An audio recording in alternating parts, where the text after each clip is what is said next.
ನನ್ನ ಮಗಳು ನೋಡಿ ಎಷ್ಟು ಬೇಗ ದೊಡ್ಡೋಳಾಗ್ಬಿಟ್ಟಿದ್ದಾಳೆ ಅಂತ ಹೇಳಿ, ಎಷ್ಟು ಫಾಸ್ಟಾಗಿ ಕೆಲಸ ಮಾಡ್ತಾ ಇದ್ದಾಳೆ, ನನಗೂ ಕೂಡ ಹೆಲ್ಪ್ ಮಾಡ್ತಾ ಇದ್ದಾಳೆ.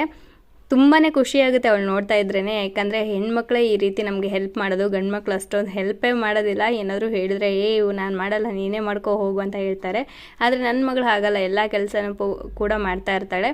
ನನ್ನ ಜೊತೆಗೆ ಬರ್ತಾಳೆ, ನಾನು ಏನಾದರೂ ಹೇಳಿದ್ರೆ ಇದು ಮಾಡಮ್ಮ ಅಂದರೆ ಅದನ್ನೂ ಕೂಡ ಮಾಡ್ತಾಳೆ. ಮತ್ತು ನನಗೆ ತುಂಬ ಹೆಲ್ಪ್ ಮಾಡ್ತಿರ್ತಾಳೆ. ಈ ರೀತಿ ಪಾತ್ರೆಗಳು ಏನಾದರೂ ನಾನು ತೊಳೆದು ತೊಗೊಂಬಂದಿದ್ರೆ ಒಳಗಡೆ ಒಂದೊಂದೇ ಪಾತ್ರೆಗಳನ್ನ ಎತ್ಕೊಡ್ತಾ ಇರ್ತಾಳೆ. ಹಾಗೆ ಕಸ ಗುಡಿಸ್ತೀನಿ ಅಂದರೆ ನಾನು ಗುಡಿಸ್ತೀನಿ ಬಿಡಮ್ಮ ಅಂತ ಹೇಳ್ತಾಳೆ. ನೀರೇನಾದರೂ ಚೆಲ್ಲಿದ್ರೆ ಅದೆಲ್ಲ ಒರೆಸೋದು ಮತ್ತು ಎಲ್ಲ ಸಾಮಾನುಗಳ್ನ ಜೋಡಿಸೋದು ಹಂಗೆಲ್ಲ ಮಾಡ್ತಿರ್ತಾಳೆ. ಮನೇಲಿ ಒಬ್ಬಳು ಹೆಣ್ಮಕ್ಳು ಇರಬೇಕು ಅನ್ನೋದು ಇದಕ್ಕೆ ನೋಡಿ. ಯಾವುದೇ ಕಾರಣಕ್ಕೆ ಎಷ್ಟು ಜನ ಗಂಡು ಮಕ್ಳು ಇದ್ದರೂ ಕೂಡ, ಎಷ್ಟು ಕೆಲಸ ಇದ್ದರೂ ಕೂಡ ಯಾರೂ ಏನೂ ಮಾಡಲ್ಲ. ಆದರೆ ಹೆಣ್ಮಕ್ಳು ಒಬ್ಬರು ಇದ್ದರೆ ಸಾಕು, ತಾಯಂದ್ರ ಕಷ್ಟ ನೋಡೋಕ್ಕಾಗ್ದೇ ಅವರೇ ಬಂದುಬಿಟ್ಟು ಎಲ್ಲ ಕೆಲಸ ಮಾಡ್ತಿರ್ತಾಳೆ. ಅದೇ ರೀತಿ ನನ್ನ ಮಗಳು ಕೂಡ ಮಾಡ್ತಾ ಇದ್ದಾಳೆ. ನೋಡ್ತಾ ಇದ್ರೇ ತುಂಬಾ ಖುಷಿ ಆಗ್ತಾ ಇದೆ ನನಗೆ.